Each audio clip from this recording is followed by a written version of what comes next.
ಸರ್ಕಾರಿ ಆಸ್ಪತ್ರೆ ಆವರಣದಲ್ಲಿ ಲಿಂಗೈಕ್ಯ ಮಾರುತಿ ಮಾನ್ಪಡೆ ಅವರ 71ನೇ ಜನ್ಮದಿನದ ಅಂಗವಾಗಿ ಅನ್ನ ಸಂಸ್ಮರಣೆ ಕಾರ್ಯಕ್ರಮವನ್ನು ಹಮ್ಮಿಕೊಂಡು ಮಾರುತಿ ಮಾನ್ಪಡೆ ಅವರು ಜನಪರವಾಗಿರತಕ್ಕಂಥ ಹೋರಾಟಗಾರರು, ಜನರ ಕಷ್ಟ ಸುಖಗಳಿಗೆ ಸ್ಪಂದಿಸಿ ಅವರೆಲ್ಲ ಸಮಸ್ಯೆಗಳನ್ನು ಬಗೆಹರಿಸ್ತಕ್ಕಂಥ ಮಹಾನ್ ವ್ಯಕ್ತಿ ಇವತ್ತು ನಮ್ಮೆಲ್ಲ ಅಗಲಿದ್ದಾರೆ.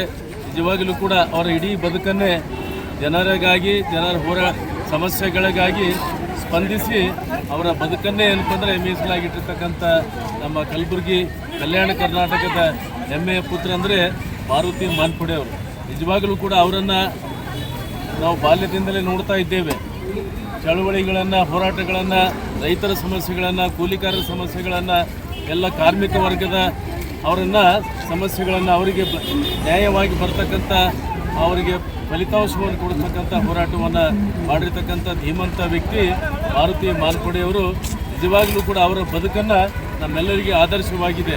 ಜನರ ಭಾವನೆಗಳಿಗೆ ಸ್ಪಂದಿಸಿ ಅವರನ್ನು ಆ ಸಮಸ್ಯೆಗಳಿಗೆ ಪರಿಹಾರ ಕಂಡುಕೊಳ್ತಕ್ಕಂಥ ಸಮಸ್ಯೆಯನ್ನು ಬಗೆಹರಿಸ್ತಕ್ಕಂಥ ವ್ಯಕ್ತಿ ಇವತ್ತು ಮಾರುತಿ ಮಾನ್ಪಡೆಯವರು. ಅವರು 71ನೇ ಜನ್ಮ ದಿನಾಚರಣೆ ಅಂಗವಾಗಿ ಎಲ್ಲ ಕಾರ್ಮಿಕ ಸಂಘಟನೆಗಳು, ಮಹಾನಗರ ಪಾಲಿಕೆ ಮತ್ತು ನೀರಾವರಿ ಸರಬರಾಜು ಇಲಾಖೆ ಎಲ್ಲ ವರ್ಗದ ಕಲಿತು ಇವತ್ತು ಅವರ ಆತ್ಮಕ್ಕೆ ಶಾಂತಿಯನ್ನು ಕೊಡ್ತಕ್ಕಂಥ ಕಾರ್ಯವನ್ನು ಅನ್ನ ಸಂತರ್ಪಣೆ ಮೂಲಕ ಆಸ್ಪತ್ರೆ ಆವರಣದಲ್ಲಿ ಮಾಡಲಾಗ್ತಾ ಇದೆ. ಅವರ ಆತ್ಮಕ್ಕೆ ಚಿರಶಾಂತಿಯನ್ನು ಸಿಗಲಿ ಅಂತೇಳಿ ನಾವು ಹಾರೈಸ್ತಾ ಇದ್ದೀವಿ. ತಮ್ಮ ಹೆಸರು? ನನ್ನ ಹೆಸರು RG ಸಟ್ಗಾರ್, ಜಾಗತಿಕ ಲಿಂಗಾಯತ್ ಮಹಾಸಭಾ ಅಧ್ಯಕ್ಷ.